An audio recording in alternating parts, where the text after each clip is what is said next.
too much credit is given to the people that are instrumental in things turning out the way that they do. So, for example, police chiefs who enable things to happen. They enable the policing of coronavirus restrictions, for example, without ever thinking at all really what it is that they're doing, or going into the detail of what it is they're even being asked to do or why. Following order. Yeah, and this, because you mentioned it a little while ago, but this was exactly what led to my departure from the police. And I felt that, I knew, we talk about discretion. I did, only police for a short time, but I did exercise discretion whenever I felt it was appropriate.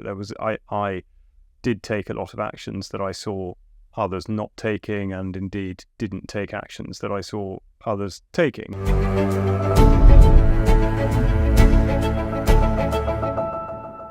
Hello everyone, and welcome to the Bad Law Show. I'm delighted to say that with me today in the studio is Charles Malet. He is a former police constable, trained as a detective during the later period of COVID and COVID restrictions, and has challenged the extremely divisive policies that he saw emerging around the novel COVID vaccinations, in addition to pressures put on society and what he considers to be the inappropriate deployment of police forces to effect social division. He resigned from the police when it became clear to him that there was no line in the sand beyond which the police would not enforce unlawful and authoritarian diktats, which he says amounted to a breach of the police oath of allegiance. He's written and produced podcasts for UK Column on justice, defence, face and the environment, and continues to challenge the individuals and organisations which act to the detriment of society. And I'll be asking Charles to let you all know where you can see more of his work at the end of the podcast. Just to introduce the overarching theme of today's discussion, this is a topic that I think we perhaps should have started with first at the Bad Law Show, which is the meaning of bad law. And the reason I asked you to come in today was because I heard you in an interview using the phrase bad law repeatedly, but apparently with no consideration of the fact that we here call ourselves the Bad Law Project, and we have this podcast called the Bad Law Show. So we obviously think that bad law has a meaning.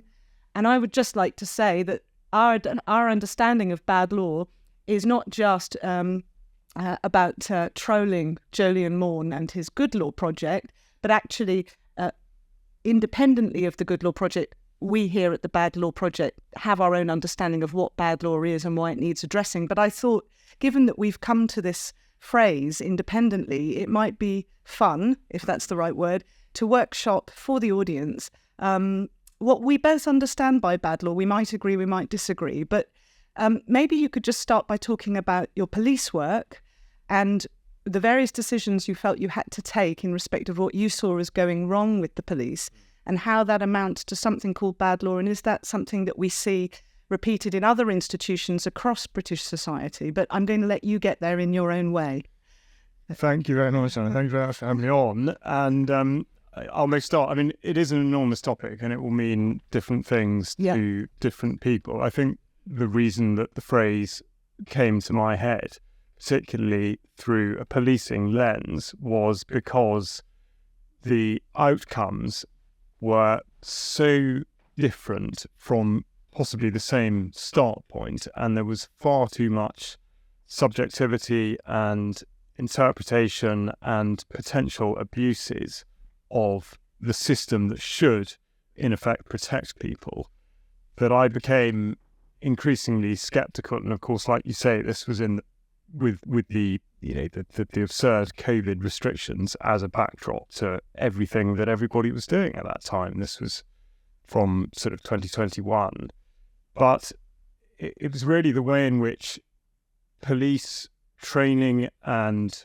action, and then the sort of the onward passage through the criminal justice system, to me seemed to be very corruptible, possibly not through malice or ill intent, but there were ways in which it could go wrong, and it could go wrong very much for individual people. And I think there are an awful lot of people who you might describe as being sort of in the system, who are in a really helpless position, and they get bad advice, they get badly treated, they are mixing with people that do them no good. But to break out of that, you need to have a robust justice system that's going to be able to take care of them. And I saw at the policing side of that, I saw that fail time and again.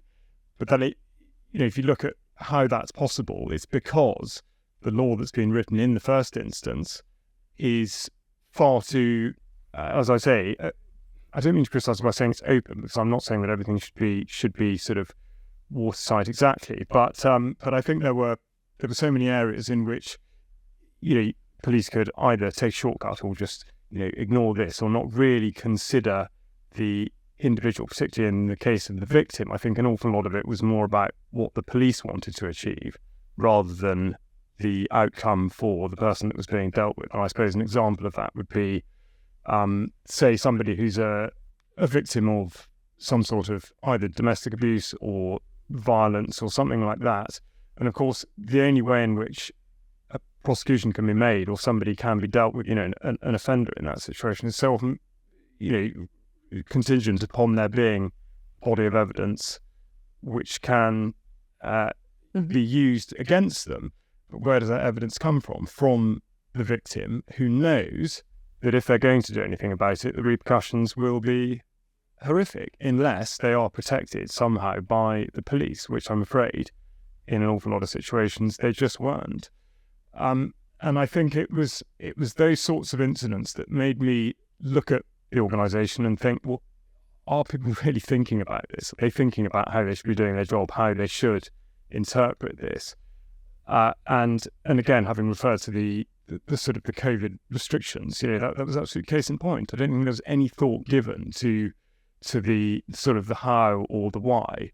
It was just taken that that's what you do, and to hell with the consequences of the relationship between the police and the public, and all the bigger picture stuff. So I think I don't think there's one definition at all, but for me, bad law is both at the sort of what I would say the top end, where primary legislation is written in such a way that either people will slip through the net, or the letter of the law can be manipulated in a way that it shouldn't be. It's such a hard balance because it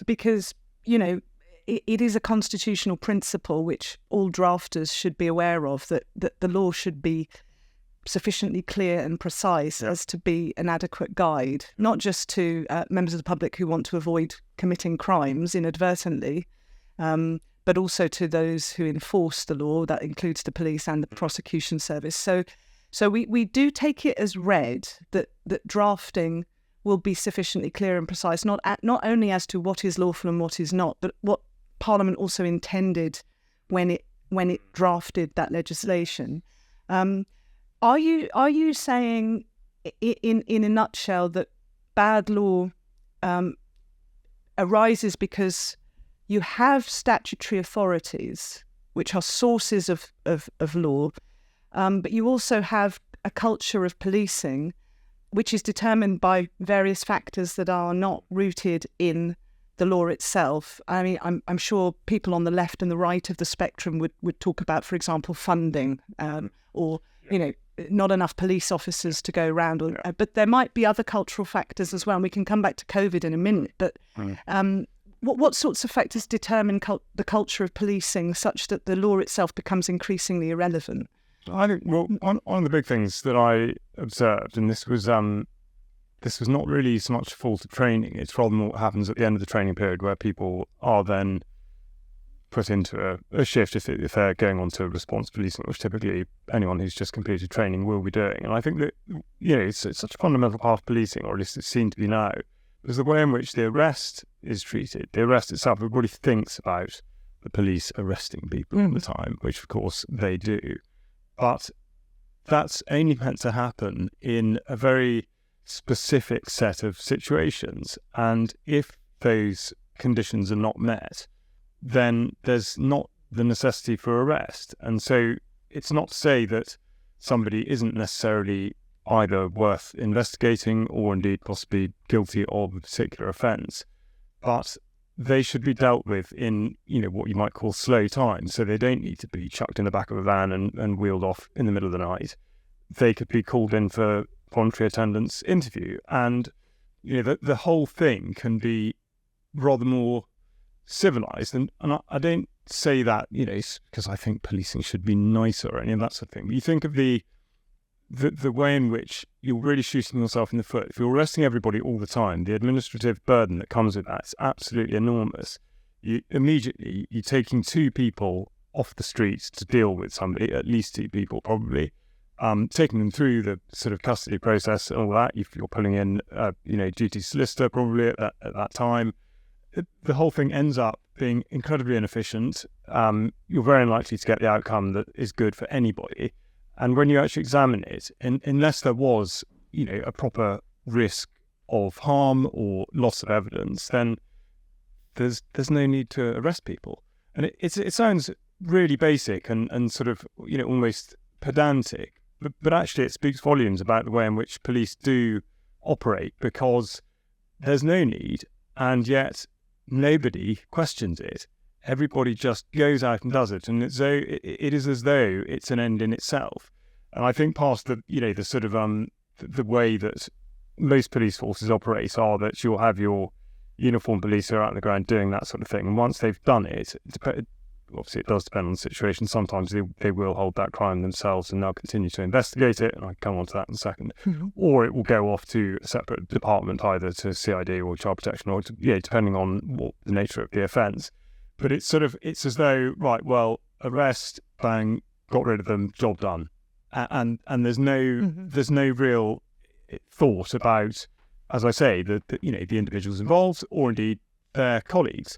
Is it really the best case to be handing somebody over in to have conducted that arrest in that kind of situation? Quite possibly not. So it's those sorts of things that just, I think just made me think, well, I don't think this is really being looked at through critical eyes, and I don't think that the guidance that is there is really being adhered to. And if it's not being adhered to on something as fundamental as the arrest, then what might be happening? It comes arbitrary. Yeah, absolutely. So that was the sort of eye-opening thing for me. And I think, as I say, it goes wrong not necessarily because it's badly delivered in training, but it's when people move into a team that has done it like that forever, or that's been a creeping thing. And of course, people who just come through the factory are not going to stand there and say, "Oh no, I don't think we should do it like that." And they don't challenge each other. And again, that's sort of further irony, because of course the College of Policing now bases everything on its code of ethics, which is, integral within that is what they refer to as the challenge. So if you're working alongside somebody who you think is taking shortcuts or doing something wrong, you are absolutely encouraged and supposed to challenge them on their behaviour and on their professional deportment. But of course, people don't do it. And part of the reason they won't do it is because the hierarchy is not set up in such a way that sort of challenge gets supported. So people at the rank of constable typically won't be supported by a sergeant if they have challenged somebody else, probably because of friendships within the team and the complete absence of leadership training either at the rank of sergeant or anywhere further up the chain. Complete sort of deficit in the way in which, an organisation should be managed. So you're talking about real crimes, if I may use that term, where I think there is some consensus in the country that there is a distinction between criminal activity and non-criminal activity, and we'll come back to how that distinction has been fudged in recent times. But let's stick with common sense crimes that we all know are crimes: burglary, assault, whatever. Are you able to give an example from your experience that helps the listeners and the viewers understand how this cultural issue, the cultural issues you just described, how they end up with severe fallout for the victim or other people who are involved in the crime.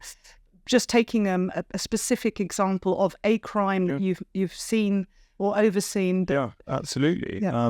I mean, well, this springs to mind. I mean, I think one of the more ludicrous incidents that I can remember being involved in during a training phase in uniform was reports of domestic abuse within a household, husband and wife, and such was the rush to be seen to be decisive and to do something that there was no real evaluation of the information presented. And in the first instance, the reporting had been that the husband had been physically abusing his wife, and that it was, sort of crime in progress. So a team turned up to deal with it, and rather than taking any account of the situation as they found it, because they went in there with the preconceived notion that it was the husband that had to be removed from the situation, which is what happened. So he was arrested, he was taken away. Whilst he was in custody, contrary evidence emerged, which resulted in the wife being arrested on the same night and the husband being released. It was a complete muddle. And the reason it's significant is that there were children in the household. And so the level of trauma, not just for the couple themselves, and let's face it, yes, obviously physical domestic abuse is horrific, and for a lot of people it can be absolutely life-altering, life-damaging. In this particular instance, we weren't sure, exactly what had happened, whether there really had been a violent altercation or not, and indeed what damage had resulted. But certainly police intervention at that time created so much more stress within that household because of the way in which it was done. Removing one parent from the house late at night, only to come back hours later and remove the other one, was just, it was absolutely terrible. And it would have only taken 10 minutes just to have spent a bit more time thinking about it, a bit more time gathering information and intelligence before acting, and really thinking through the consequences of those actions, rather than thinking, we're the police, we arrest people, you're a baddie. And I think there is that, the bigger sort of issue in part of this is very much, and we've said this comes out in training, but I think this can very much be part of the cultural thing, is the sort of sense that it is an us and them. I think police forget completely that they are ordinary civilians in the community, some of whom wear different uniform, that's it. But otherwise they're no different from you or I, and they just, they will have certain powers, but I mean, of course, we all have common law powers of arrest and that kind of thing. And I think for a lot of people, they fall into the very lazy trap of thinking that those people there are people that we have to tell what to do. And that's completely wrong. There's a lot there to unpack, because one of the questions I would have is, do you think that this is something that has become increasingly a problem over time? Because not everybody will be familiar with the history of the police, and I don't intend to go into the history now, but most people will be familiar with the idea of policing by consent, which is basically the idea, as you say, that the police are ordinary citizens who have common law powers that, as you say, any citizen technically has, and that they are subject to the same laws that the citizens that they police are subject to. And so, there are nostalgic views of the police that, in the olden days, you didn't have this us and them mentality, and there wasn't quite the confidence that the police had, whereby they were a higher power or a high authority, and they took their instructions from a higher power, a higher authority over the populace. I can see how that then paves the way for all sorts of problems, which might also explain why there was this hasty decision-making that resulted in the unfortunate outcomes that you've just described. And we can talk about those, such as cultural trends or political ideas actually giving police, foregone conclusions that interfere with the justice process, acquiring evidence and making sensible decisions about arrest. But my question right now is it something that has got progressively worse, and what might be the reasons for this separation of the people from the police? I think it has got worse. I know every generation is inclined to think that about whatever's sort of coming now is always worse than it was before. But I do think in this situation that is the case. For quite specific reasons. Like you said earlier, that there's a huge amount of attention on funding and resources. And yes, okay, some things have become more expensive and more difficult to do on the types of budgets that police forces do have. However, I do reject the idea that nothing can be done about that. And in actual fact, the inefficiencies within the system are enormous. And that, I mentioned earlier, the simple fact that people are arrested all the time generates absolutely vast volumes of work. So to then try and pin that on a budgetary constraint is complete nonsense. If you're going to make an arrest and then deal with all the things that might come from that can be weeks, months before there's a disposal at the end of it. Presumably, because it was hasty and not done properly, actually it's not going to be a result of any sort for anybody. But I think what has happened, again, in the name of efficiency, which is a complete, it's absolutely the opposite effect, but it's centralisation. And it's, the notion that we have, the old-fashioned idea of the village bobby who knew everybody and everybody knew him, was a system that worked because perhaps unwittingly, that individual was being supplied with intelligence all the time. They knew exactly what was going on, within reason. Now, all those small police stations have been closed. People have retreated off the streets into vehicles. They drive round as though somehow you can tell what's going on when you're driving around. It's absolute rubbish. You can't. You drive around, you're totally insulated. You're away from the public completely. You're armed. I mean, I think you look ridiculously intimidating. You look ridiculous. I mean, again, there's 43 police constabulary forces in the United Kingdom. They all make up their own rules. They all have different IT systems. They all have different kit. I think that again is probably something that might surprise people. You'd think that there'd be uniformity, certainly across, say, comms platforms. There isn't. I mean, you can't.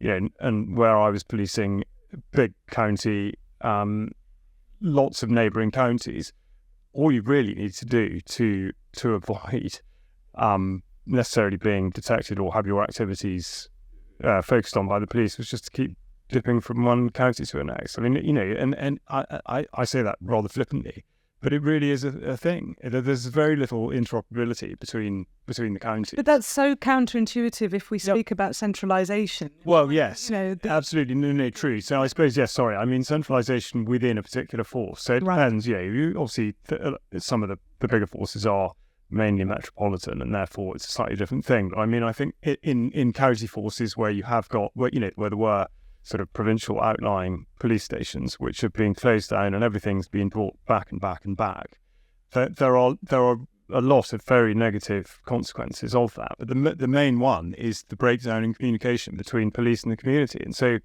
exactly going back to something like the domestic abuse situation or anything that involves sensitivities around disclosing to police, if you've been burgled, let's say, or sort of assaulted on the streets, you're going to feel probably more likely to tell the full story than you would be in, say, a domestic abuse situation.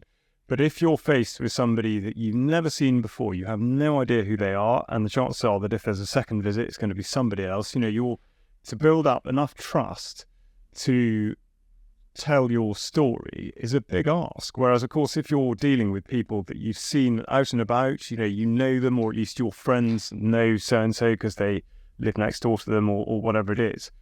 It's a different thing, but that doesn't happen now. Police are not visible in the way that they once were, and nor are they approachable. And I think this is a big issue, a big generational issue. But I think that people who are starting to police now, and probably have been for, say, the last 10 years, do not have the same level of life experience or exposure to different places and people that they should have. And I think it means that they feel insecure in their role as a public-facing servant. And the result of that, unfortunately, is becoming a sort of a little mini authoritarian and dealing with people not as a peer, but in a way that suggests that you've got to be telling them what to do. You're the police, you're giving them this, that, and the other. There's also there's an irony as well. If we look at, for example, the growth of the populations of the cities, the inner cities particularly, and the fact that growth is fueled by the influx of people from very different parts of the world who will, have communities within the city that operate by certain rules and have certain assumptions about what is acceptable and what isn't. Then you have a need for police officers that are from those communities ostensibly, and not constantly having to navigate what effectively is, for want of a better phrase, alien cultures or different ways of doing things. Because, as you say, the intelligence gathering that you get from just being from a community is not just about knowing people, but also knowing why they're likely to behave in the ways they are. However, if you have police officers who are somewhat alienated from all of these different demographics, then you have rising suspicion within these communities of the police, and increasing sense of persecution. And I mean, we've just had all of this trouble in France quite recently, where it's clear that whether or not these are riots that are determined by racial conflicts, the fact is that there is a mistrust of the police, and we hear about that here too, and we certainly hear about it in the United States. But how is that trust to be built if policing is increasingly removed from communities, and those communities are changing all the time? Numbers of populations in the cities are growing, and there is no local accountability. It seems to me like an ever increasing recipe for social conflict. Yeah, it's very difficult, and I would love to say I had the answer. I don't think I do. I'm not sure that anyone really does yet. And because of the way in which things have gone, as I say, with the sort of retreating back, retreating back into far fewer parts of a policing area than they were, it's very hard to see from that position how you can really do that much about it. I think a lot of police forces are making an effort to separate what they would call response police constables, so people who are effectively on the end of the telephone responding to incidents that are called into the control room, from those that are, they will all have different terms for them, I'm sure, but sort of neighbourhood police, those who aren't going out responding to incidents, but are dealing with things in slower time that are much more to do with sort of relationship building and that kind of thing. But still, numerically, they're a tiny fraction of those that are available. And so that's, to do it through those means is going to be very, very challenging, very time consuming. I would say, interestingly, there's academic literature that supports the idea that police getting out of their vehicles and just spending short periods of time in areas, just walking around talking to people, not only makes a difference in terms of building up that trust, but also has a massive impact on reducing crime. I remember reading about a study that was done in New Zealand quite a while ago now, but it was in, because everyone's crazy about mapping now, and you can look at stuff on the map, so it's such a bad area for this, that, and the other. So you record what are called hotspots of a particular crime, and it was worked out that if you had, for I think it was as few as 15 minutes, just 15-minute periods several times a day, police just on the ground, just walking around, whatever that particular crime was, just dropped off a cliff.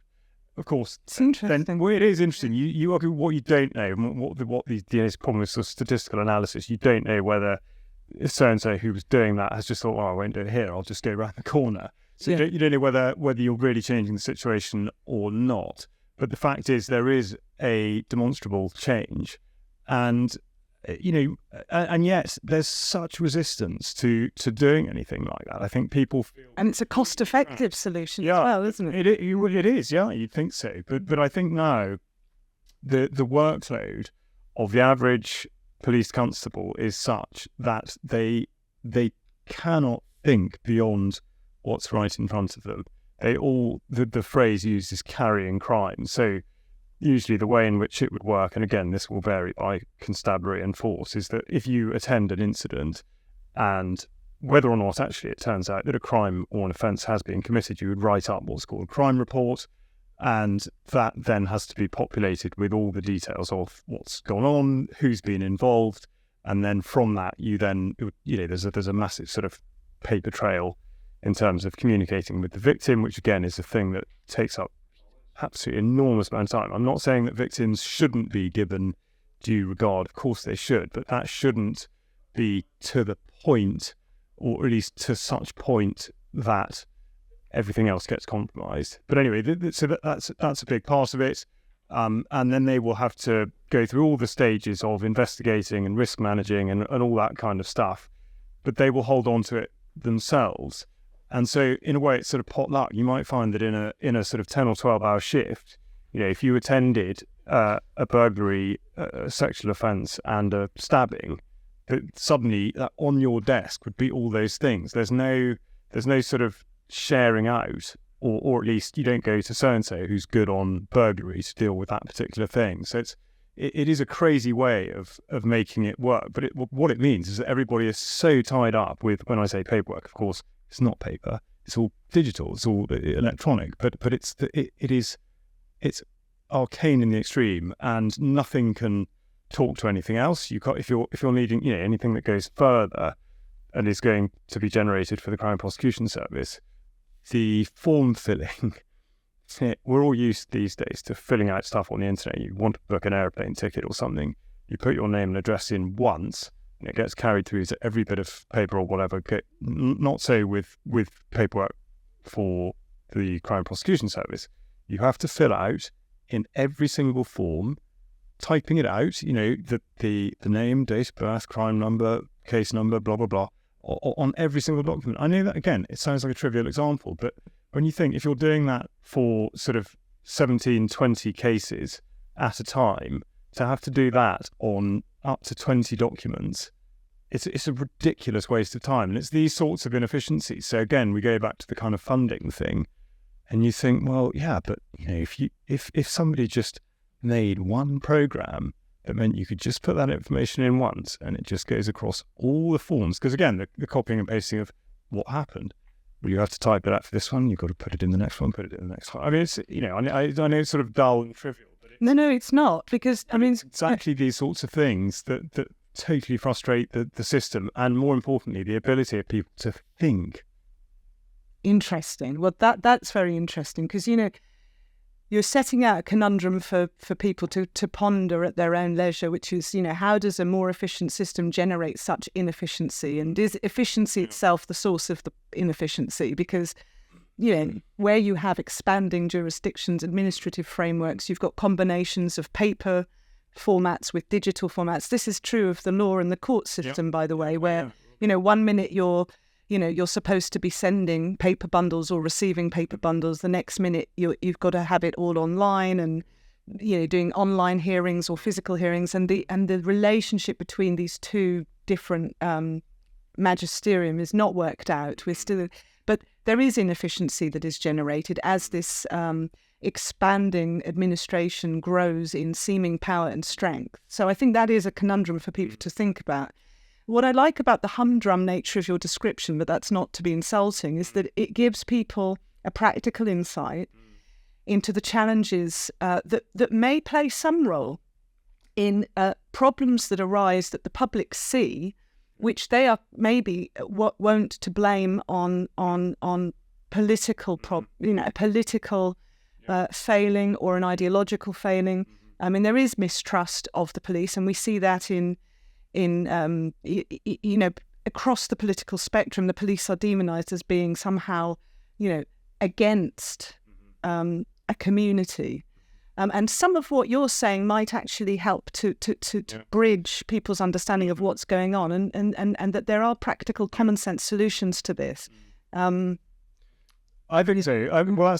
This is what I had hoped in a way today. I know it sounds kind of prosaic and dull, but because my point of view or sort of experience is in a way uncommon in this forum.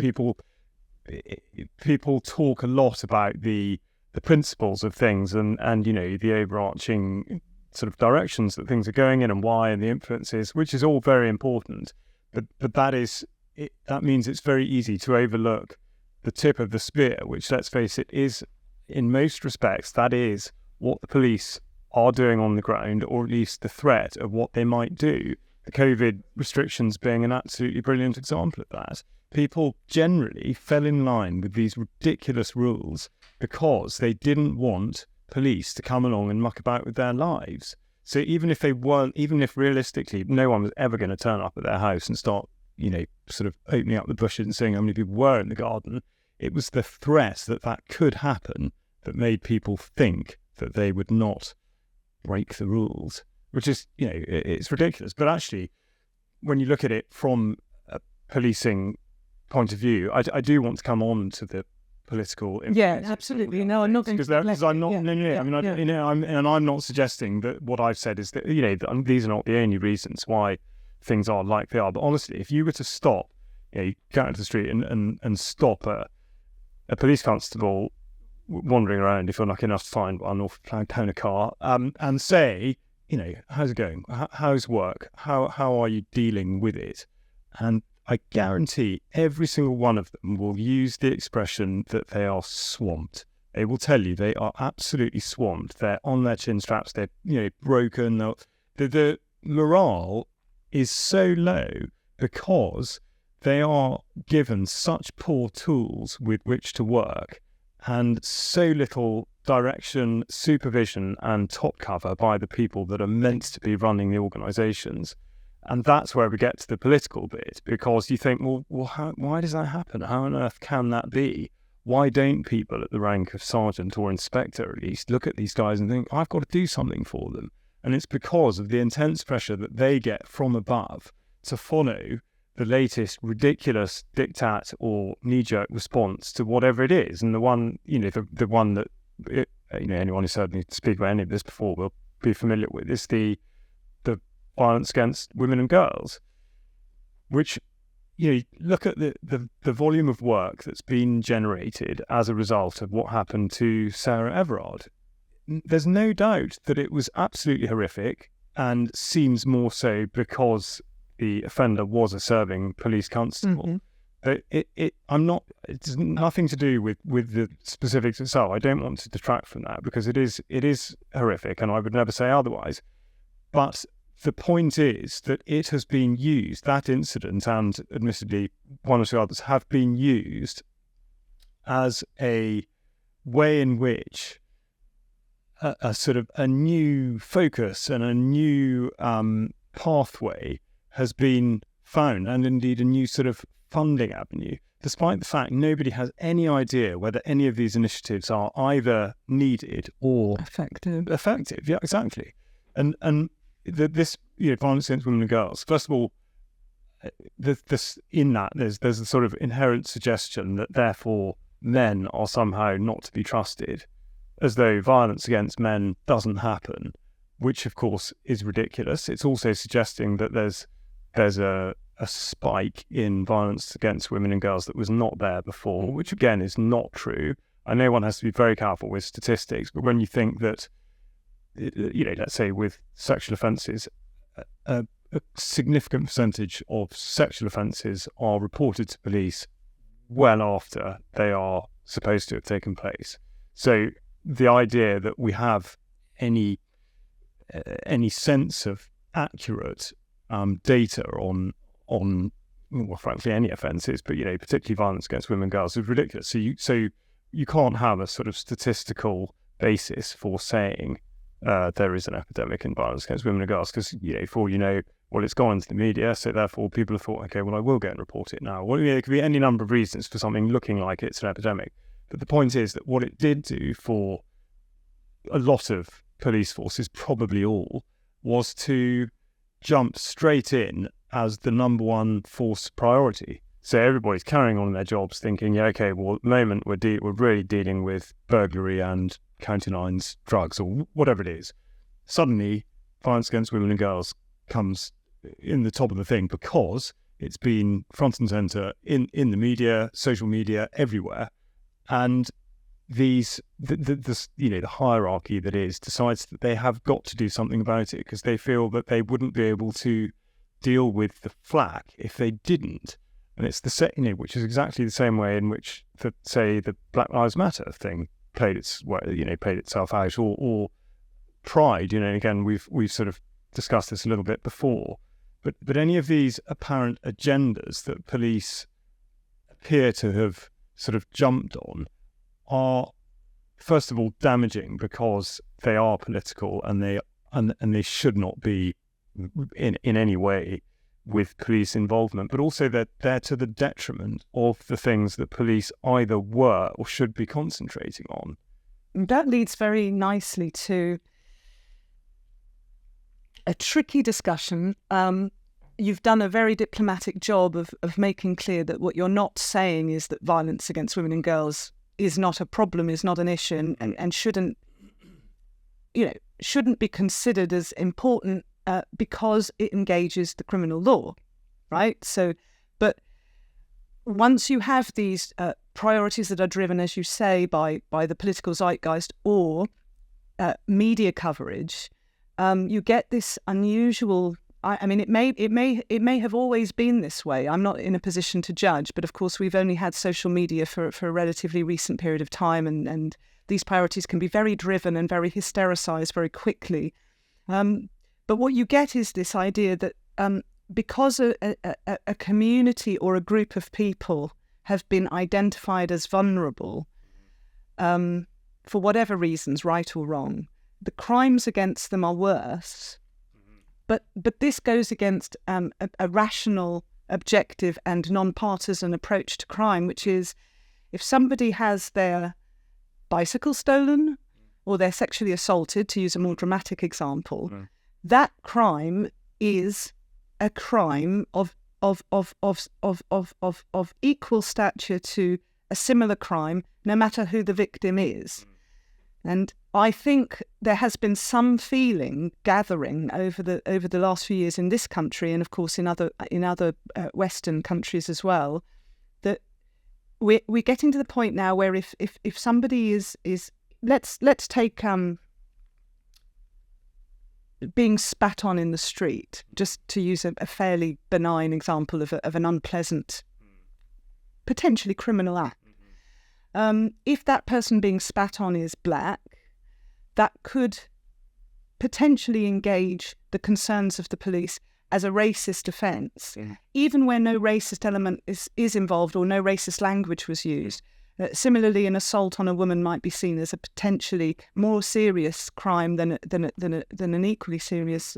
So you see where I'm going. And of course, the pride thing has really, the whole sort of policing with pride and, the whole sort of development of an LGBTQIA hate crime empire, which is that the police are supposed to be seen to be tackling not just crimes against gay people, but crimes against people whom we're not decided as a society what that even means, or the Q plus, for example, crimes against Q plus people. What is that? And surely one way of resolving this is for if the threshold for a criminal act has been met, it shouldn't matter, and this goes back to the constitutional principle of the rule of law, with everybody equal before the law, including the police, that it shouldn't matter. A crime is a crime is a crime. Now, of course, what's driven a truck through that is the invention of the idea of the hate crime, which is not necessarily a crime proper as we have come to understand it historically, but something that lies between the criminal and the non-criminal. And we even have this concept of the non-crime hate incident, which has waned in popularity. But I don't really know what my question is. Safe to say, the political prioritising of certain victims over others has led to a distinction in severity of crime. And it's done so with the assistance of a concept called hate. And with that has come a cultural fudging of the distinction between a criminal offence and a non-criminal offence. So I could be criminal if I exhibit hate, even where I haven't actually met the threshold for any criminal offence whatever. And then we get the whole concerns that have been raised about thought crime, the policing of free speech, and whether just an opinion could be hate if it is articulated.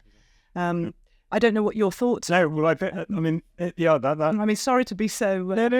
that's, this is a massive topic. And actually going right back to the beginning, when we talk about bad law, strictly speaking, in terms of primary legislation that is drawn up, this is exactly what I mean by bad law, because look where we go with it. It does exactly like you say, and it's ridiculous to suggest that, with the spitting at somebody who may turn out to be a different ethnicity or religion from you may result in there being a different outcome, where actually the act itself is the same regardless of who's on the receiving end of it. And it's this, and this is what you see in so much more modern legislation, is there's a complete inversion of the regard in which the victim and suspect are held, whereas previously it was, the job of the police really was to demonstrate in the intent of the suspect. And the most obvious example with this are the offences against the person. So whether it just constitutes, actual bodily harm, grievous bodily harm, or with intent. And it's for anyone watching or listening who's not quite sure what I mean by this. Basically, if you were to assault somebody and cause, a small amount of physical harm to them, that might go down as actual bodily harm. If you broke their leg, but that was sort of in effect incidental, in that you just lashed out or you tripped them up and they happened to break their leg, that would constitute grievous bodily harm. However, if you absolutely deliberately set out to break their leg, and in that, say, you sort of tied them down, got an iron bar and hit them on the leg with it, knowing that a likely outcome would be that their leg would break, then that would be GBH with intent. And so that to me is quite a sound principle for evaluating what's happened. Whereas, of course, now, and the most obvious example to use with this is particularly the sort of section 4 and 5 of the Public Order Act 1986, where it's the other way round. It's the victim who, in effect, decides what the intent of the suspect was. So we have these absurd situations where people can say that such and such a thing has offended them in such a way as to cause them harassment, alarm, or distress. Well, that may well be the case. Perhaps they really were caused those things. But if the person that is supposed to have caused that had no idea that what they were doing was going to cause that, then why on earth should they fall foul of the law?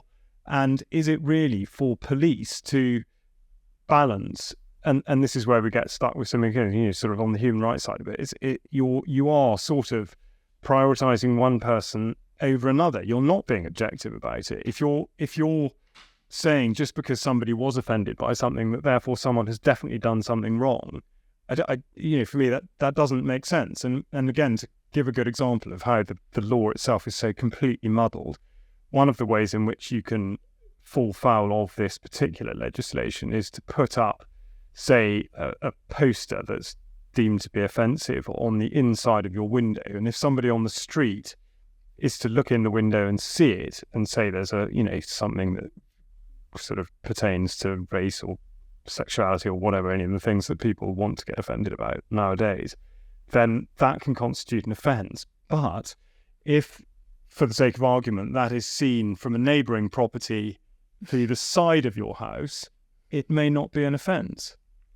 So it's absurd. Yet, in actual fact, the exact same thing has happened. Somebody has seen something that you've written down and found it offensive, but just because they're in their own home and happen to be looking through their window through your window means that it's a different thing from if they'd been on the street. That to me is bad law. It just makes a mockery of the whole thing. But as I say, particularly, it's this movement away from considering what the intent of the then suspect was or is. And again, I mean, I just referred to the human rights theory. And think of human rights, one of the big things now is these public spaces protection orders, which fall out of the Act from initially 2014 and 2022, where and specifically they're to deal at the moment with either abortion clinics or vaccination centres, where you can put a zone around this area.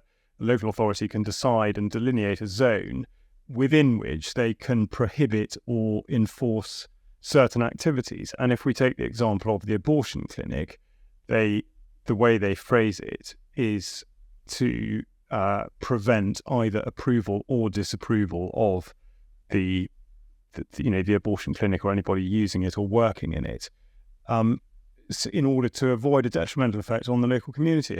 And so what they're really doing is they're weighing up the human rights of the people involved and deciding in favour of one either individual over a group, or it's I'm not saying there's a right answer necessarily, but it's very difficult, and it does present some ludicrous outcomes. And the obvious one with the PSPO thing are people who've been arrested for silent prayer.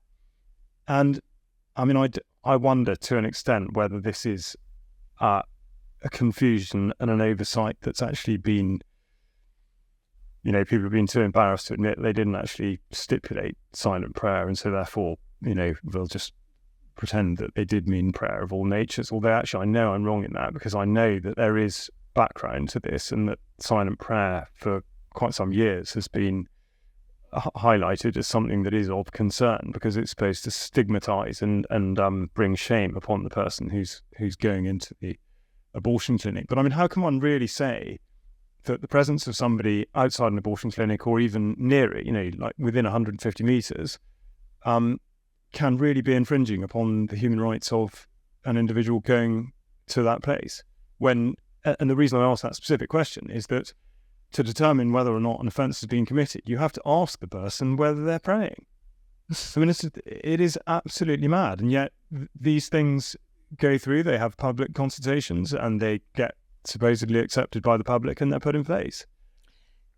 It also sort of speaks to the politicisation of law in a different way as well, because I always feel with some issues that there is such a confidence, at least at the level of the chattering classes and the media establishment, that certain things are right and certain things are wrong. And we all agreed on that. And I mean, in this country, and I mean the UK specifically, abortion as a civil right to which any woman is entitled is considered to be a matter of received consensus. That is not the case, obviously, in the United States and in other countries and jurisdictions, but in the UK, at least in my lifetime, it hasn't.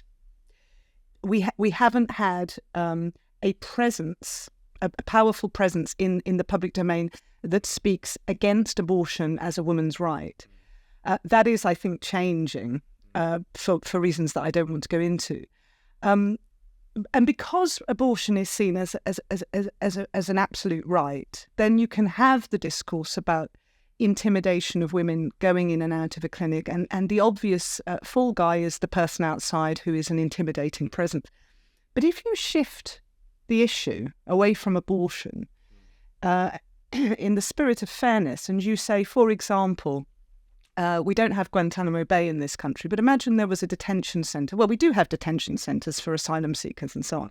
So if a group of people wanted to stand outside, not pray necessarily, because prayer is not something I associate necessarily with left-wing political causes, but I may be wrong.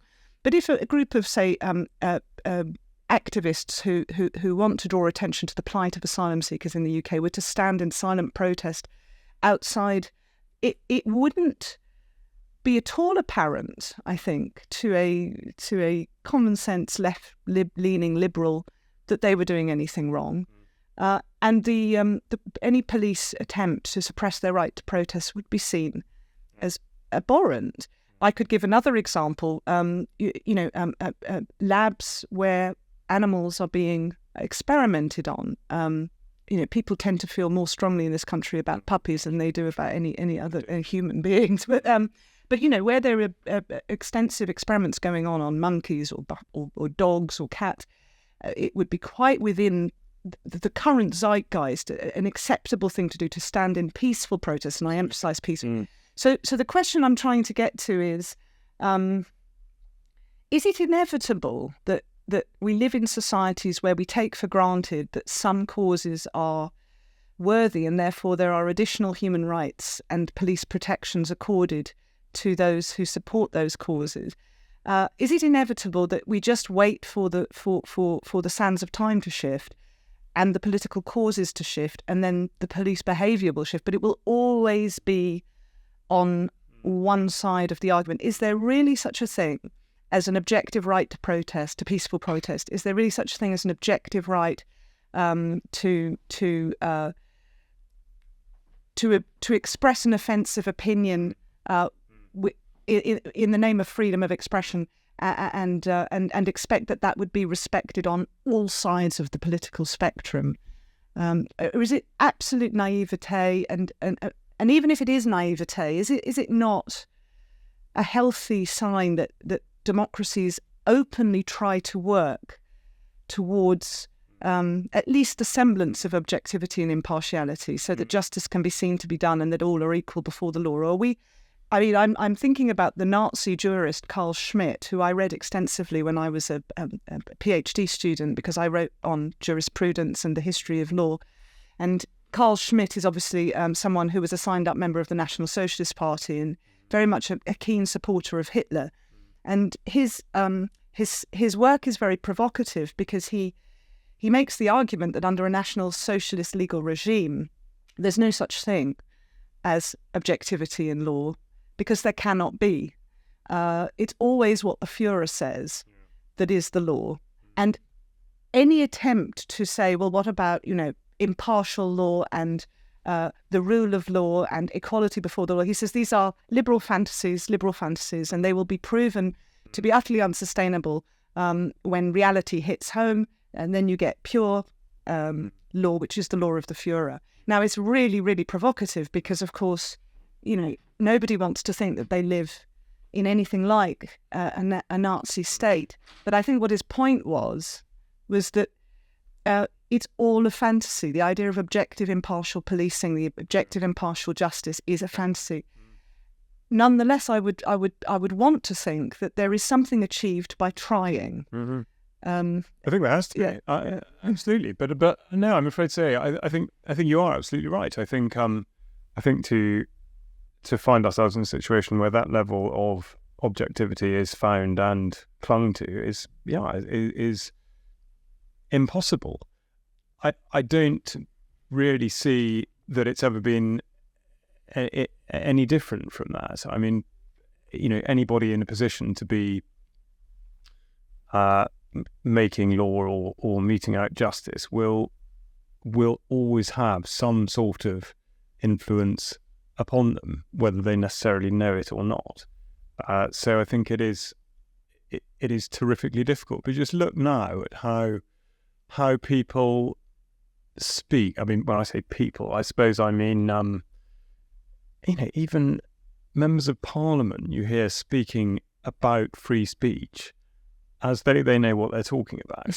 Well, and you listen for the first few seconds and you just wait for it, and every time, because they will start by saying, of course I believe in free speech, but not for them. Yeah, and this is this is where you go with it. I mean, I saw a ridiculous article in the Stroud journal written by Siobhan Bailey, the MP for Stroud, about her disapproval at the handing out of the Light newspaper in Stroud. And unbelievably, as a sitting Member of Parliament, she wrote to the District Council to request that they stop the Light from being handed out. Just to clarify for people who don't know what the Light is, it's an alternative newspaper that arose during the lockdowns, I believe. Yeah, that's exactly right. Yeah, so and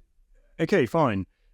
Obviously, within its content are items that have caused a great deal of controversy. But I mean, well, you could say that of any newspaper. Well, you could exactly so. Yeah, and yet she seemed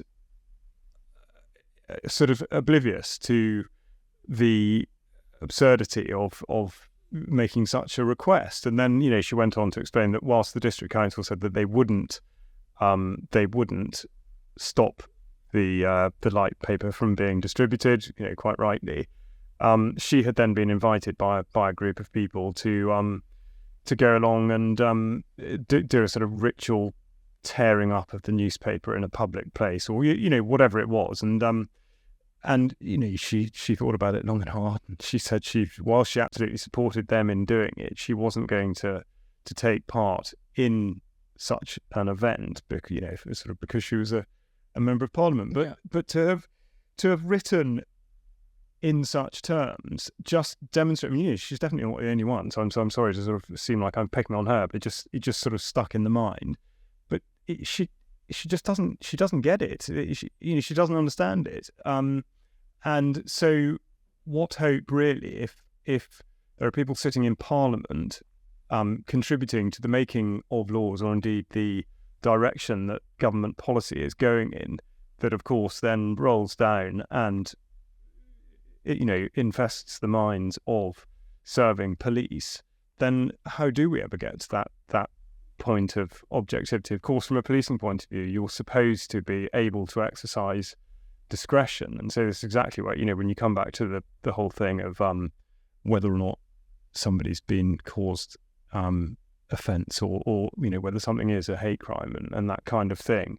It is a tricky one, because in some ways, you feel that police should be able to see something for what it is, and sort of dismiss at a stroke some of what seem like kind of scurrilous allegations. But then the trouble is, you just don't know, and you don't know if you don't know the trauma that somebody's been through earlier on in life because of whatever it is. Let's say it is ethnicity, and to find that something that has been said to them has triggered this.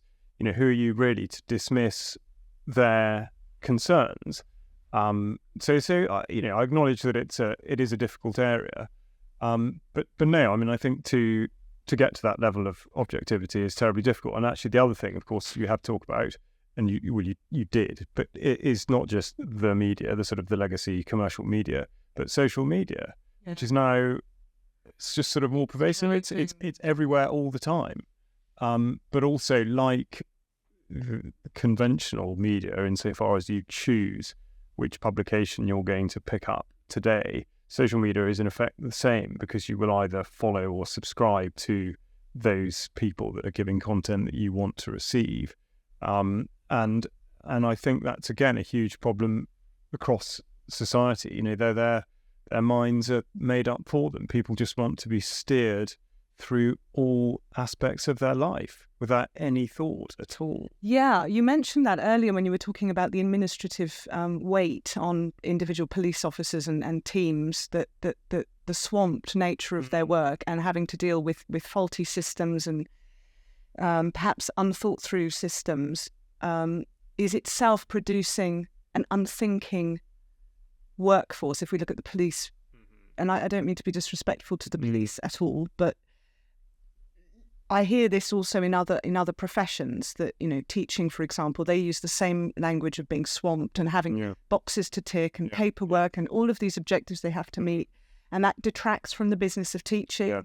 looking at the individual circumstances of a child, trying to make assessments based on a human, thoughtful and experienced driven assessment, rather than reflecting back to the top dogs that the correct principles apply, and those correct principles not being derived from some sort of objective approach that sees all persons as equally situated within the system, but actually does reflect what I might say, it's a bit cliched, but a political worldview that dominates much of policy in public life and the workforce and in the private sector, which we might call social justice. And social justice clearly posits that we are not all the same, and that, we cannot treat everybody in the same way, because we have to take on board all of these, in equality law, we'd call them protected characteristics. Yeah. And they keep changing, and they're not stable, and nobody is at any point certain quite what is meant, for example, by BAME or LGBTQIA+, or any other of these acronyms that float around. So they don't actually have a material reference. They're just policy wonk things that have been churned out from think tanks and so on and so forth. And then that becomes the driving force behind how workers in various sectors apply themselves. But what you're saying, I'm going to take you up on that, is there is an increasing lack of thoughtfulness, an increasing lack of knowledge and wisdom and experience that is making decisions, but rather, making decisions that you think ought to be the right decisions based on constantly changing parameters of political and public policy.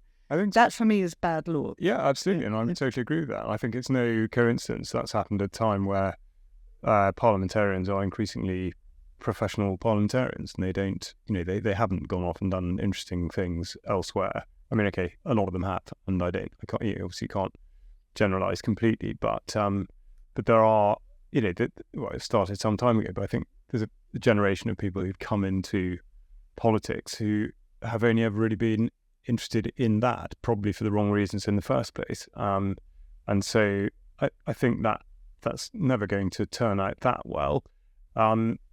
Added to which there are, look at how the when the balloon went up in 2020 and we were all told that everyone was going to die instantly, how all principles were just thrown over the nearest hedge immediately. I remember hearing Ian Duncan Smith talking on a radio thing. He was being asked about, when it was genuinely believed that if you wore a sort of pair of gloves and a plastic apron that you would survive. But, he was talking about where all this stuff was coming from. And he said, to my absolute incredulity, he said, well, of course, meaning he was talking about sort of across the house. He said, well, of course, in the first instance, we went out to our contacts and, we just sort of saw who could do what. Just, dismissing at a stroke any form of due process. He was honestly suggesting that the best course of action was that each of the 650 MPs just went to their mates and says, who does aprons? And he didn't seem to see that there was anything wrong with that. I mean, that's a small, isolated example, although we know, of course, what happened afterwards, which was a absolute rat's nest of corruption and whatnot. But it's those sorts of things. But so, the influences upon people, or the desires that our legislators will have beyond the immediate remit of their work. The Keir Starmer saying, okay, I know it was a kind of on the spot question, but his declaration that his preference was Davos over Westminster, and those sorts of things.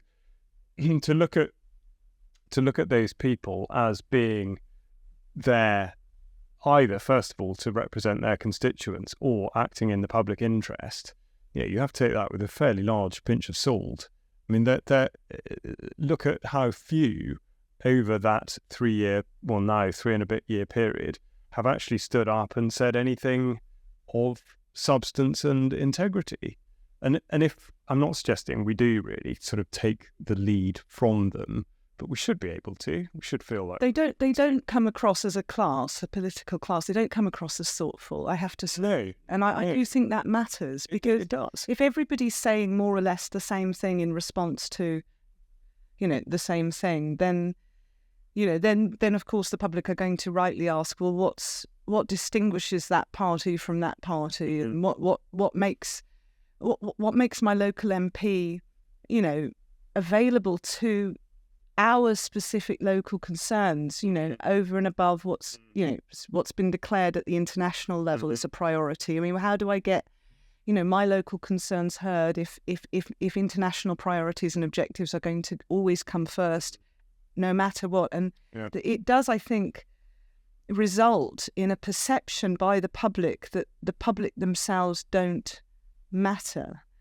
And with COVID, if we could go to COVID now, because you have this interesting personal backstory, and I would like you to talk about what you perceived happening in the police and where you thought the line in the sand was for you, and how you tried to raise your concerns, because I think that's a very interesting story. But just to go back to something I said about Carl Schmitt, the Nazi jurist. Now, he was obviously what we might call today a far-right advocate. He was definitely some sort of fascist. And the way he expresses his fascism was not in relation to my understanding of fascism, which is fascism is the idea that some people just do not matter, or maybe all people do not matter. What matters is power for power's sake. But his version of fascism, or perhaps I should say Nazism to be accurate, was that, you have to have an authoritarian source of law. And that source is to be respected at all costs, and there is nothing outside of it. Mussolini said nothing outside the state, everything within the state. And Carl Schmitt said the voice of the Führer is the law, and any notion of the rule of law and objectivity is a myth. Now, the left-wing political philosopher who comes from, presumably he's an Italian philosopher called Giorgio Agamben, and he was very, very convinced by Schmitt, but from a left-wing perspective, because I think what he was trying to examine was, is there some truth in the inherent authoritarian nature of the liberal state, criticising the liberal state from a left-wing perspective. And he makes the very interesting observation that if you look at the descent of the nation-states in Europe into fascism and Nazism across the continent, they slipped from functioning liberal democracies into dire authoritarian regimes practically overnight.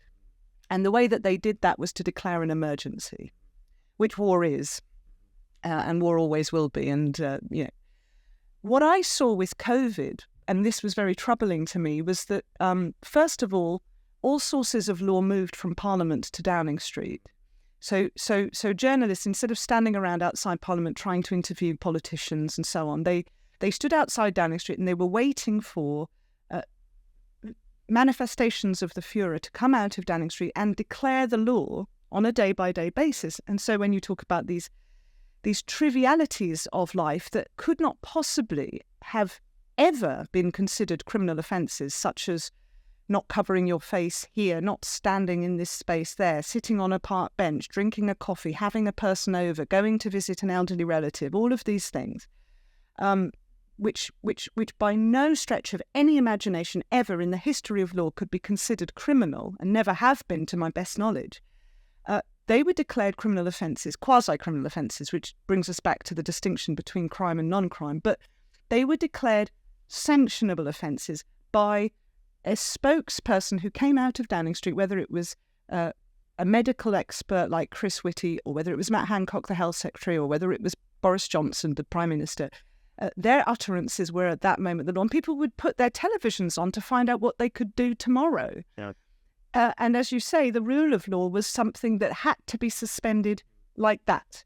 And when we say, yes, but it was COVID, there was an emergency, but the obvious response is, well, World War II was an emergency, and national governments used that emergency situation to impose unacceptable levels of suffering on civilian populations who are captive to those dictators. So I suppose again my very roundabout question is,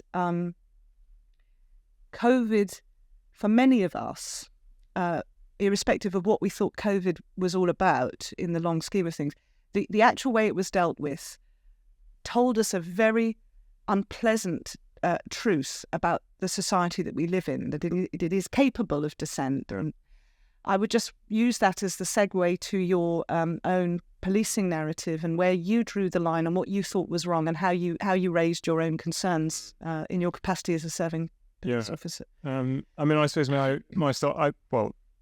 I thought the whole. I mean, well, from a legislation point of view and from exactly what you just described, government by diktat, I thought the whole thing was completely wrong from start to now, because it definitely hasn't finished. But I was, like you, staggered by what people did in the face of being presented with this information and supposed sort of new way of life.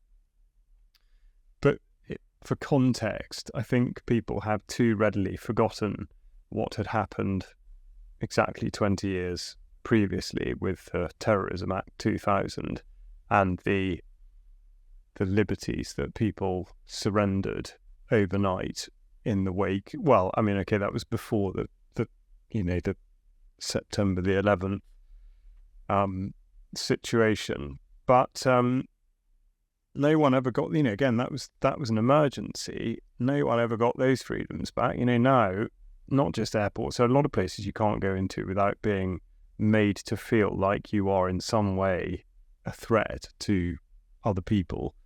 And within a very short period of time, there was an enormous mistrust of anyone of Islamic faith, even though prior to that, no one had the first idea really what it even meant.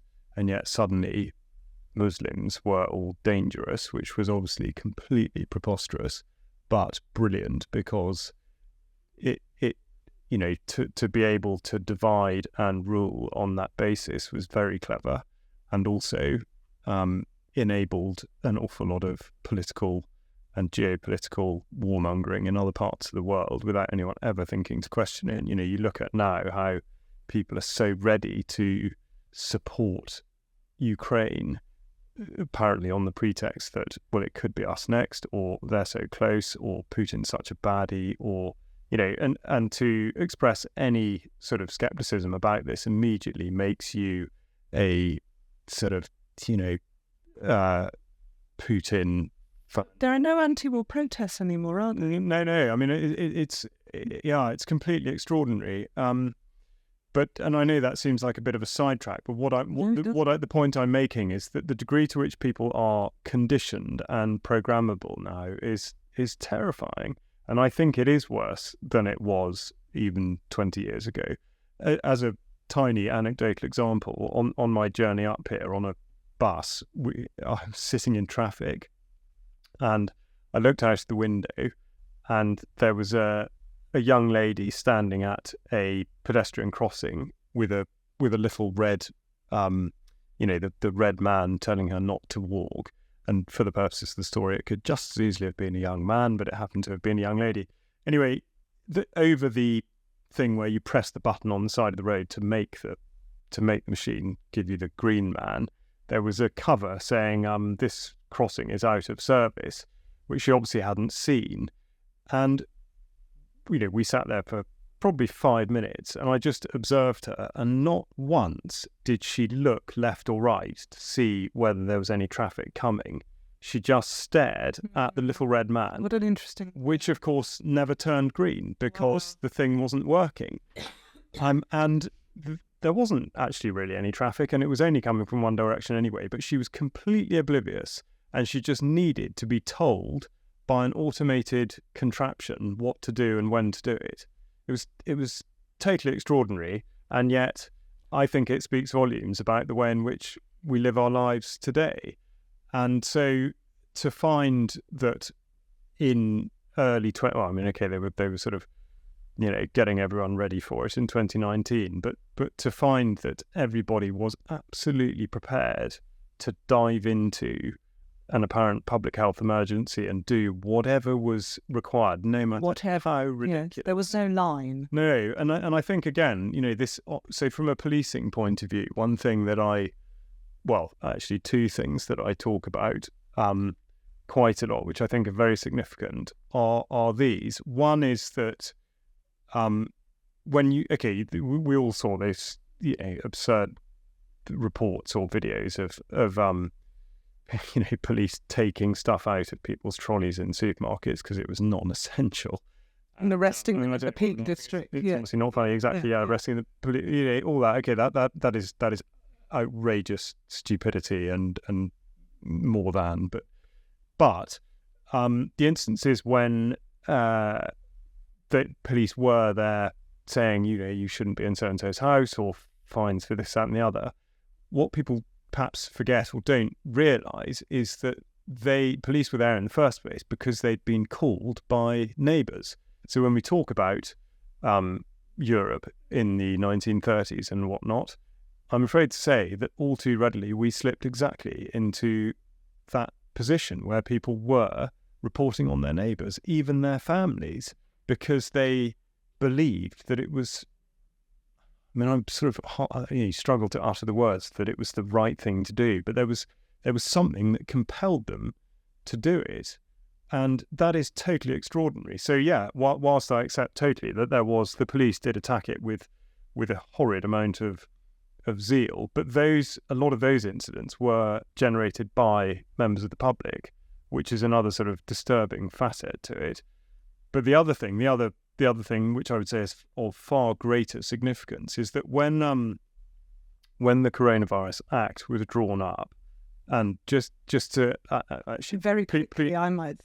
Yeah, well, very quickly, yes, exactly, yes, very suspiciously quickly. Yeah, of course. So there's also that stuff as well, but we can go on for hours on that. But let's say, and please sort of correct me if I go off course, but basically the joy of the Coronavirus Act for the government at the time was that they had this one hastily drawn up act from which they could spin off secondary legislation at an absolute rate of knots. And what's significant for people watching or listening who don't necessarily understand the difference is that primary legislation, when an act goes through Parliament, it has many stages, it takes ages, everyone has to review it and goes through committee, House of Lords, all that stuff.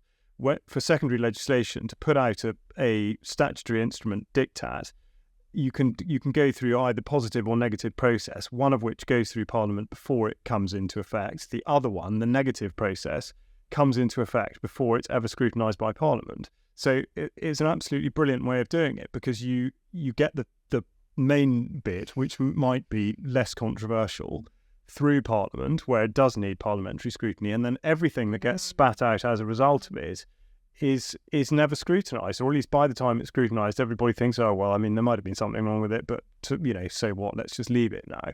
And that, I'm afraid, is it's extraordinary that we can have a situation in which that can even be possible, let alone go totally unchallenged. So at the political level, that's completely bizarre. Of course, with the media behaving as they did, and indeed being paid for by the government to do it, as well as the pharmaceutical companies, it was no sort of surprise that bit was all stitched up.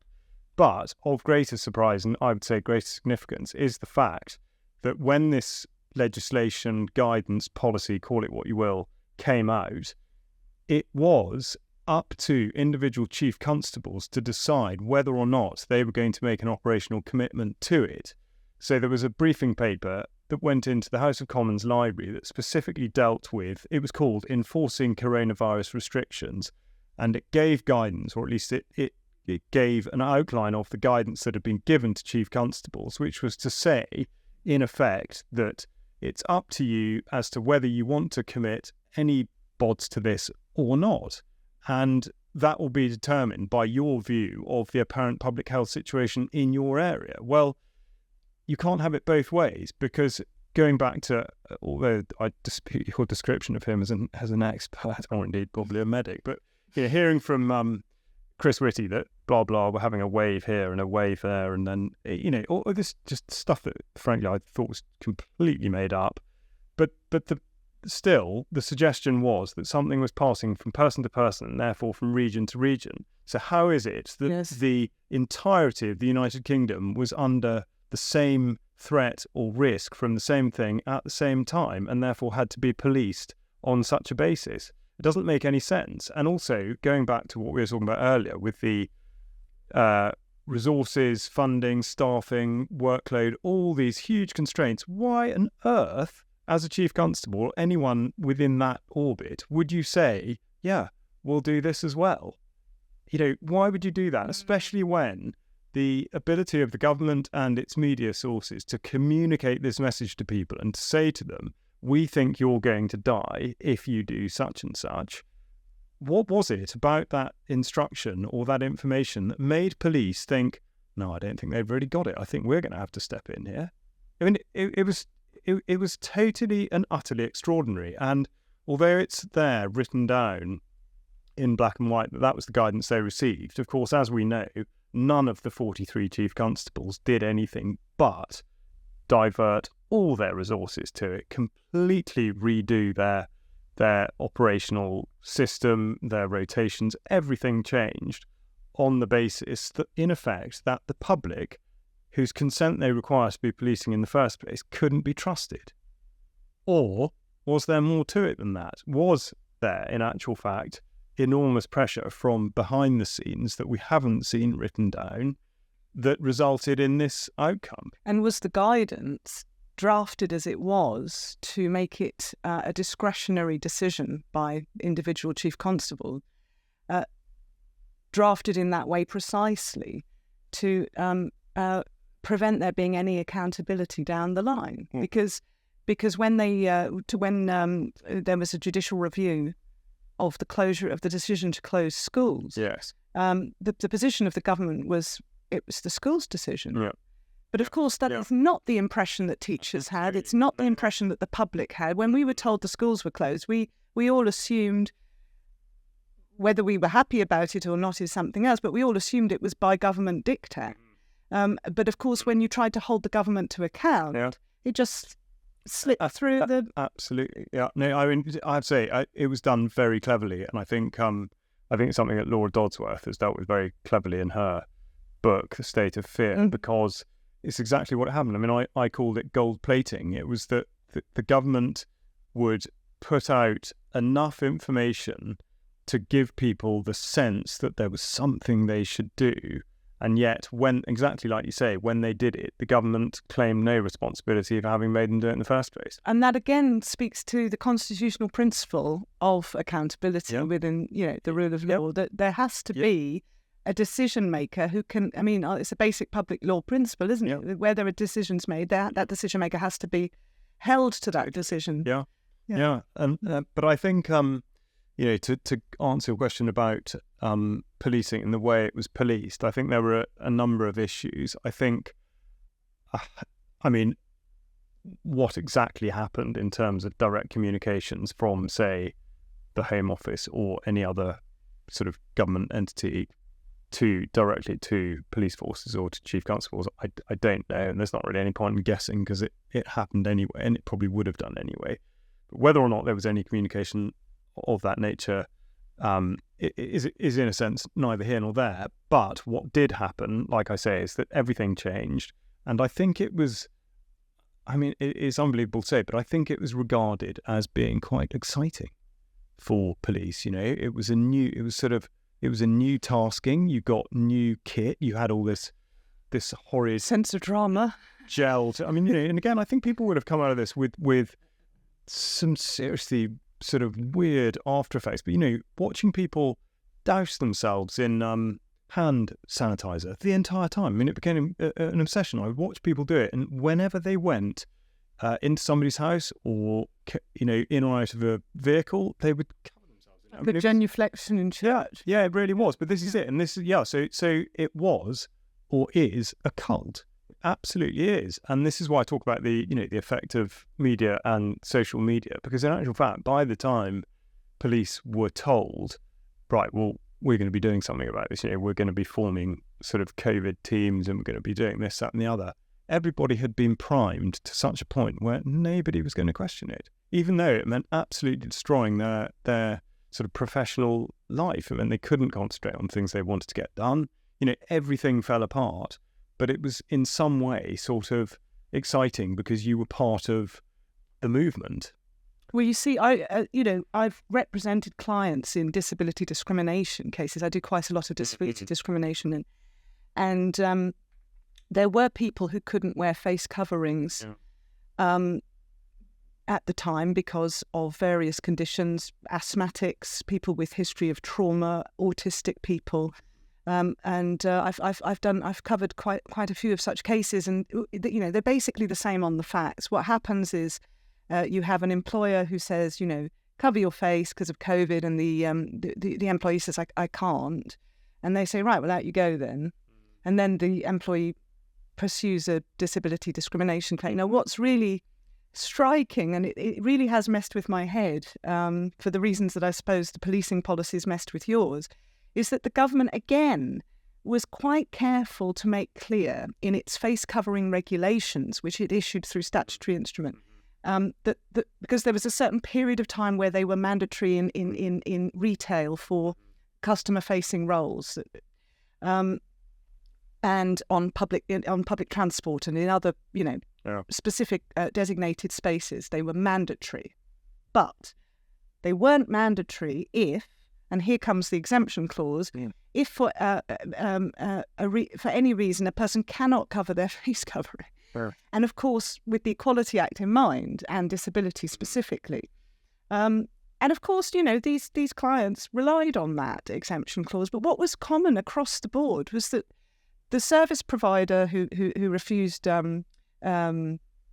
provision to a customer, or the employer who fired or dismissed an employee, they had distributed their policies to all staff and all customers with that exemption clause in place, or they had put it up where you could see the exemption clause, but they weren't able to in any way operate with a case-by-case analysis of whether or not the exemption applied. They, on a blanket basis, they just decided that the face covering was a mandate for everybody, and they disregarded their own exemption clauses. And when you try to raise this in the context of an employment tribunal or a civil court, you can see the fireworks going off in the heads of the people you're trying to bring down to the exemption clause and say, but this is your policy. Why didn't you consider? And the answer is often from people working in HR and so on, but it was COVID. Yeah, exactly. And this circular, it drives a person, well, those who the gods wish to destroy, they first drive mad. But I mean, that seemed to me an exercise in madness. It was. It absolutely was. No, it's very, very much saying please, because also in the exemption guidance, I think it was actually the top of the list was police officers. Yeah, not required to wear a face covering because it interfered with communication with the public. And yet, no one ever thought about that. It was no, absolutely not. No, we'll gold plate this. Let's get everyone in them. And actually, even just sort of just a sort of again, ridiculous kind of anecdote, but in the custody block where I worked, there was a separate wing given over to people who were supposed to be sort of have the plague with them. I can't remember how that was even determined. Again, well, because it could be symptoms. Well, exactly. Yeah. Anyway, but if you had to deal with such a person, then you were required to wear a mask, an apron, gloves, and ski goggles. I mean, it was just, it was totally hysterical. Yeah, it was absolutely hysterical. But no, I mean, I think it was, well, like you say, it was sort of, it was cultish behaviour, but it was also, it demonstrated how little people read and research this stuff. Because on the exemptions thing, police officers exempt, but also everybody was exempt due to the risk. I can't remember the exact clause now, but due to harm or the risk of harm. And you think, well, I mean, that could mean anything. If it's slightly in your eye line and you think it might make you trip over, well, there you go, you don't have to wear it. And yet no one was prepared to... People with spatial disorientation who can't have, or deaf people. Yeah, exactly. I mean, it's horrific what people did get put through because either, like you say, people were in effect made to do such a thing because their employers just didn't understand it and said, like, exactly that. Oh, well, but it's COVID. Or there was a total, people just couldn't sort of compute. So actually, when any challenge was presented to any of this, the narrative just collapsed totally because it was known that it couldn't possibly be justified or explained as to why you should be doing it. So I take the positive I sort of take from that is actually when any of these things are challenged directly, and I'm not talking, I don't mean by the time it's got to, into a court or whatever, but just the sort of face-to-face challenge, it's so rare that anyone can stand up to that challenge and actually enforce any of this absurdity. I agree. I also think one positive thing is that if rule makers get too comfortable with themselves and start distributing rules, with a certain laissez-faire enjoyment of their power for power's sake, it does overwhelm a population, particularly, might I say, an unthinking population, to the extent that the ordinary person ceases to listen. And every time I go into the London Underground, and I'm told that I must stand on the left and I mustn't drop litter and I must keep my belongings with me at all times and I mustn't stare at anybody and I must be kind because some people have disabilities and there's this disruption to the Piccadilly line and please don't smoke and do not carry electric vehicles and, make sure that you give up your seat for somebody who needs it more than you do. I mean, by the time you've got down the elevator, you've had about 85 instructions, often with other instructions going on in the background. Everybody's got their headphones on, so nobody's listening. And then in addition to that, you've got all these signs, telling you all sorts of things, including advertising as well. And it is such a sensory overload that the only way a normal person, whether thinking or unthinking, critical or uncritical, can cope is to simply block it out.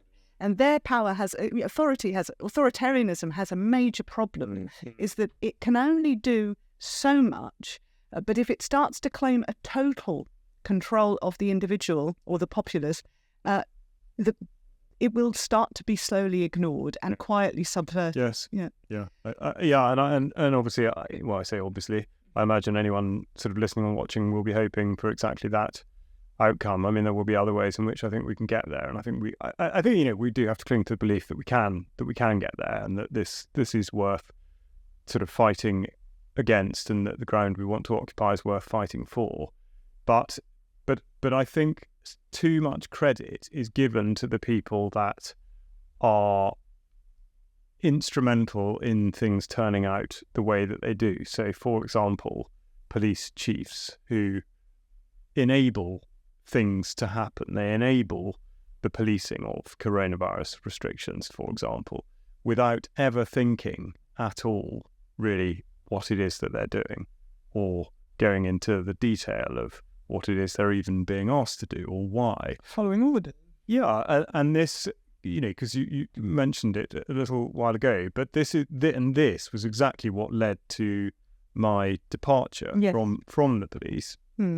And I felt that, I knew, we talk about discretion. I did, only police for a short time, but I did exercise discretion whenever I felt it was appropriate.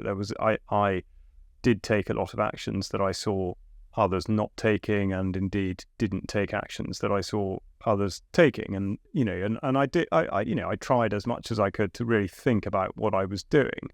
And it was, this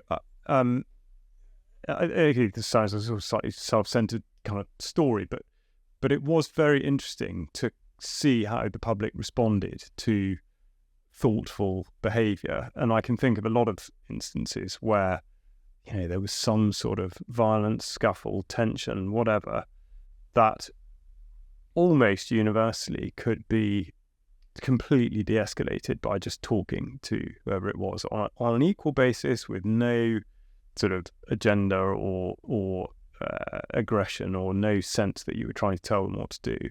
And conversely, a number of times I saw people just lit up like a tinderbox by a colleague with a bit of aggro, or not enough worldliness or confidence just to be able to deal with the situation correctly.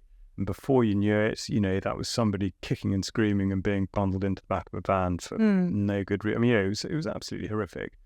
But so yeah, an awful lot of absence of thought. But so yes, going back to obviously I regarded every single piece of coronavirus legislation, guidance, policy as complete and utter nonsense, and I would have no part with any of it whatsoever. I just didn't engage with it at all. But I was sort of forced to confront it towards the tail end of 2021, because that was the year in which the pressure shifted from sort of don't go near anyone, don't hug them, don't kiss them because you'll kill them, to if you don't get this new injection that nobody knows anything about, then you are killing people, and we're all going to all that stuff. And that pressure mounted and mounted and mounted, and I think that the main talking point was the NHS really, and the sort of care workers, because they found themselves in a position that didn't really ever get to quite such an advanced stage in other sectors. But anyway, similar pressure within the police, which was fine. I mean, that whilst I found it extraordinary that they could try and put people in such a position and yet accept no responsibility for the possibility that this thing might do people harm, I found bizarre. But what it came to, going back to secondary legislation, was this idea of vaccine passports. And, of course, like with all this other stuff, the only way in which you can have a system of vaccine passports is if police are there to enforce it. So when in the middle of December 21, there was a statutory instrument which was called the venue entry requirements, and it stipulated that you would not be able to go into such and such a venue, largely kind of nightclubs and football grounds and whatnot, if you did not hold a vaccine passport. And I read, all of this guidance, all of this secondary legislation, and asked of my chief constable whether we were going to be doing anything about it, whether in effect we were going to be policing it, maybe not actively, but if such and such a venue wanted to get rid of somebody because they didn't have this thing called a vaccine passport, whether or not that was going to be a policing matter or not. And the reason I took such issue with it was because, several reasons, but first of all, I knew, as should everybody at that stage, that I knew there was absolutely no health or medical basis on which somebody who had had a vaccine was in some way superior to or healthier than somebody that hadn't. So there was never any health or public health argument. The specific legislation set 4 categories of people, one of whom had taken the injection. The next category of people had taken part in a clinical trial. The next category of people had a medical exemption to it. And all those 3 categories were entitled to the vaccine passport, when in actual fact only one lot of those people had had the drug. So already that was an extraordinary way to write it up. And then, of course, there was the 4th category of people, which was people that simply didn't choose to go ahead and take the drug, who were therefore to be excluded, even though their situation was no different from people who had a medical exemption or taken part in a clinical trial, i.e. they had not had the drug. The difference simply was that they had not signed up for a government control scheme. And so for the police to be in a position where they were separating society according to sort of who had put themselves forward for this or who hadn't, I thought was an absolutely reprehensible way for police to be employed. And the reason I refer to the Oath of Allegiance is it's because it refers very specifically to fairness and integrity and upholding people's fundamental human rights. And we haven't got time to get into this, but human rights, obviously, you know a lot more about it than I do. But my view of it is that it's an area that is so incredibly complicated because it's written down in such a way that makes you realise that in actual fact, a lot of them can be either limited or completely withdrawn, depending on conditions that are said to exist by a government. And so you can very quickly and easily find yourself in a terribly dangerous and difficult position. And you only have to look, and thankfully it hasn't yet been used, but you only have to look at what's written down in the Public Health Act 1984, which oddly enough wasn't used really for the coronavirus policy. But there are points in that legislation that are completely terrifying. But again, they're still reliant upon police effectively taking part in in what I referred to as apartheid, because they were dividing society on a basis that I believed was absolutely disgusting. Really, it just should not have been done. It should never ever have come to that. So anyway, I raised the question with the chief constable and said, look, what are you going to do? Because I don't believe that this should be done. My groans were partly what I've just said, was that I felt it was completely sort of morally and legally wrong, unlawful, but also because what had happened when they'd done exactly this in other parts of the world was that it was a total disaster for police. There were pitched battles on the street. I know it's sort of easy to forget because the pace at which media stories move on and whatnot. But I mean, you looked at South Africa. Well, exactly. But and Australia, and even Australia, New Zealand, Canada, but closer, France, Italy, Belgium. I mean, this happened in all these places, and that was police kicking in the heads of people who were protesting against it and having their own heads kicked in. Well, why again would you put yourself in a position where that might happen? How is that good for anybody involved? I mean, it just simply isn't. And is it necessary? And my view obviously was that it wasn't. But long-winded explanation. But the reason for saying this is that I was confronted with sort of open-mouthed silence. They could not understand what I was talking about. They hadn't seen it at all. And even when I was then sort of granted an audience and got to talk this through, admittedly not with the chief constable himself, who I'm afraid to say did hide behind the furniture, but I spoke to the chief of staff, who had obviously discussed it with the chief officer group, as they called themselves, and they didn't get it. So I mean, they spent the first part of the conversation reading through what I'd written with no real idea of what it meant, and it was only in conversation when I was able to articulate, perhaps, I don't know, more clearly or just in more detail, why it was completely wrong. Again, my point of view, whilst it was understood, was absolutely not considered to be worthy at all. Because there's only the vertical chain of command up. Yep. There is no horizontal relationship with people. No. The population. Mm-hmm. So what did you say to... I know that you decided to sort of put things out in writing, mm-hmm. but confronted with this to open-mouthed silence. Yeah, I did. Well, I mean, it was... it was sad and unsatisfactory, but in the first instance, I did jump the chain of command because it seemed the only realistic thing to do. Had I tried to take it up the chain, either it wouldn't have gone anywhere because no one would have understood it, or no one would have actually dared put such a view further up. But so yes, I wrote to the chief constable to express my concerns. Not selfish, I wouldn't say, not selfish concerns. It was concerns for the constabulary. I mean, if we do this, that is not good. It won't work out well for anyone. But also look at the specific statutory instrument itself. It's a complete muddle. I mean, it would make police in a way a laughing stock. And actually, the other thing, of course, that I didn't mention was the exemptions.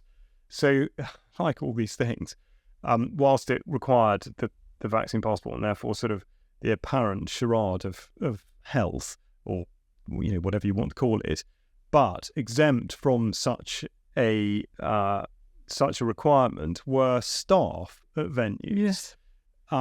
Also, weird things like diplomats or police or local authority officers. So again, it had nothing to do with health. CEO of Pfizer, it couldn't recall. Yeah. I mean, it couldn't possibly have had anything to do with health. I mean, entirely questionable, obviously on another level, whether police should ever have anything to do with health in the first place. But that's another slightly sort of separate thing. But certainly, policing something that quite obviously did not have anything to do with health, and certainly didn't have anything to do with public order. So what was the point of it? And then my question was, well, okay, so you're honestly saying that you will police this if it comes to it. The answer was yes, we will. So I then said, well, where's the line? I consider this to be an absolute, disgrace of sort of authoritarian diktat. I didn't put forward a sort of hypothetical, what if this, that, and the other. But I mean, I did just say, at what point will you say, no, we're not going to police that? And the answer was, we won't.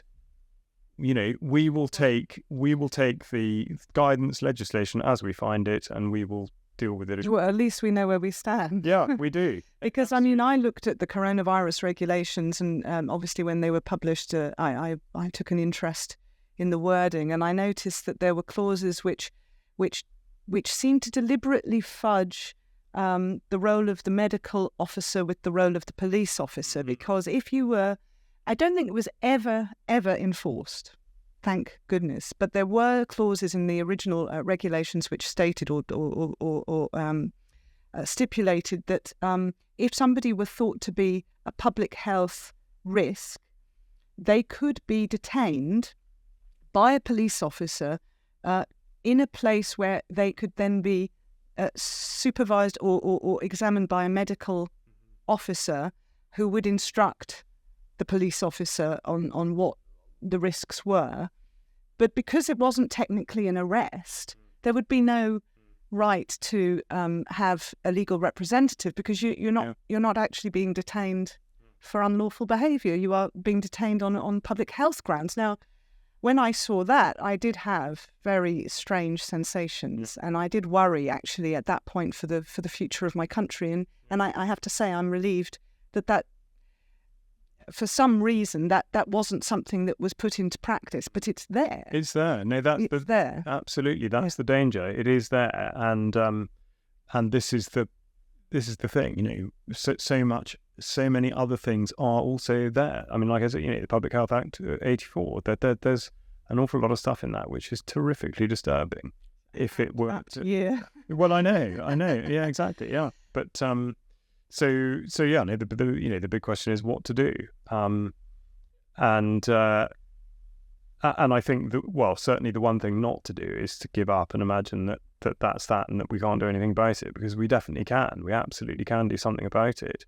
And again, I would encourage anybody listening and watching to look at what Anna is doing at the moment. What your work sort of against the Department for Education at the moment is a lesson to us all, and it does just show that that action, is completely meaningful, and I think we mustn't. And demanding clarity. Yeah, demanding clarity into all of these fudged positions where everybody can always, wriggle through and avoid accountability for decision making, which is harmful, and say, well, it either isn't me or it was him, or well, it's actually that body, not that body, and those people are actually, they don't come under that jurisdiction, and actually the letter of the law can be interpreted to allow for this and allow for that, and that law wouldn't really apply in this context for no apparent good reason. This is, I think the public are starting to really weary of this. And if they continue to weary of it, they will simply abandon the idea that the law is something administered by the state. Yeah.